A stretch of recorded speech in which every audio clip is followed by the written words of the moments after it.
Well, here's the big question, though. Chris. Okay, they seem to be moving at an accelerated rate to strip and acid mine the resources of planet Earth. Now, we theorize that there is some global catastrophe that they're prepping for, and they know that it doesn't matter anyways because something's going to affect the entire surface of the Earth anyways, so they're trying to pull out as much as possible. However, I don't see any evidence of any kind of global catastrophe coming, so why are they doing this knowing that they're destroying their own planet? This is where they have to live too. So what do you think it is? It can't be something as pedestrian as corporate greed or anything like that. Can it? Yeah, that's right. That is a question which I think is, I would say, is the number one question. Many people ask me, these people are humans that are running, companies like BP and all of these fracking companies.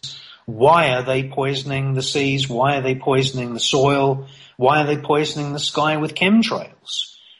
These people are human. Why can't they see that their children are going to be choking the same as the children of the poor? My reply is that, and I've looked into this over many, many years. I don't want my statement now to sound as if it's off the cuff. These people are following a demonic agenda. I've heard you say that many, many times before. Yeah, and the agenda has been laid down, as I was saying just at the beginning at the top of the hour, the agenda has been laid down in medieval books. Now, the information does not come from the medieval era. Yes, they are medieval books. Yes, they were brought into Europe, and the Freemasons, the Knights Templar, the Ordo Templi Orientis, the Bavarian Illuminati, the Knights of the Garter, and all of these other weird and wonderful cults started studying these medieval books, but the information goes way back. I mean, it goes way back before, the supposed birth of Christ. And some of those books were originally written in Aramaic. Some of them were written in proto-precursor versions of Hebrew. Wow. And some were written in Arabic. I've got some of those Arabic books. One is called the Picatrix, and it's extremely dastardly black magic. And these people have been promised riches. And that's the pact. That's the deal. They get promised a life of luxury, have as many prostitutes as they want, have as much money in the bank as they want, private jets, you name it. And in exchange for that, they do what the demons ask them to do. And the demons are shells that are left over from the time of creation. They are, if you like, cosmological or spiritual mistakes. They're the detritus, the scum that floated to the surface of creation. And they consider humankind, our planet, our ethics as being, an abomination. And these people have been seeded into positions of power within these big corporations and within the political system, are literally laying naked in coffins. They're dressing up as the Pope. They're dressing up as devils.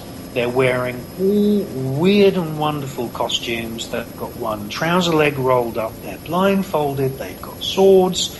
They've got candles. Yes, I know this sounds crazy, but they do not think it's crazy. They utterly believe it with all of their heart and soul. And it's not just them. It's all the previous generations of their Ivy League aristocratic royal families. Right. So sad. We see the same agenda spanning generation after generation after generation. But what kind of world are they going to inherit when they have their riches and prostitutes and private jets and everything that they want? I mean, they're going to inherit a desolate world where the air is, you can't breathe the air, you can't eat the food, you can't drink the water, you can't do anything that it takes to survive as a human being.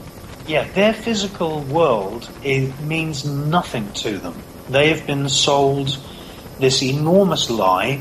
I consider it to be a lie, and that is that the physical being of their own bodies the planet which we all share means nothing, and that that their true divine rulership, through their aristocratic or Ivy League backgrounds, their true kind of goal, and this is what the demons tell these people, is that they will rule as kings in the non-physical spiritual realm. Ah, better to rule in hell than to serve in heaven. And Gotcha. so, look at Heaven's Gate. If anybody remembers that cult. Yes. They were sold the same lie. The Order of the Solar Temple, Heaven's Gate. I could reel off. Jonestown, Jim Jones. These people are sold this lie that the physical world does not matter. In actual fact, many of these cults believe that they are way above normal working class people. They believe that they were born into their physical bodies for one reason, because they were given the divine right to rule over the rest of us.